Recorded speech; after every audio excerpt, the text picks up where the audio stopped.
कोकाटे साहेब त्या ठिकाणी स्टेटमेंट देत चाललेले आहेत. त्याच्याचबरोबर आमच्या सगळ्यांचा ठीक आहे, पत्ते खेळता नाही खेळत, तुम्ही घरी खेळा, कुठेही खेळा, पण विधिमंडळामध्ये तुम्ही तिथं उपस्थित असताना, तुम्ही मंत्री असताना तुमच्यावर एक जबाबदारी आहे. ती जबाबदारी प्रत्येक शेतकऱ्याची आहे, कष्टकऱ्याची आहे. आणि मग तिथं त्यांचे प्रश्न मांडण्यापेक्षा, त्यांचे प्रश्न सोडवण्यापेक्षा तुम्ही जर तिथं खेळ खेळत असाल आणि उद्या जाऊन जेव्हा तुम्ही पत्रकार परिषद दुसऱ्या दिवशी नंतर घेता तेव्हा तुम्ही अहंकार म्हणता, बघू कुणी काय बोललं त्याच्यावर कारवाई करायची का काय, आम्ही त्या ठिकाणी बघू.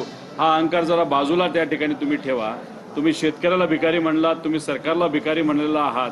त्यामुळे जे काय तुम्ही केलेलं आहे त्याच्यावर तुम्हाला राजीनामा हा द्यावाच लागेल. तुमचे नेते या बाबतीत काय करतात हे मात्र त्या ठिकाणी बघावं लागेल.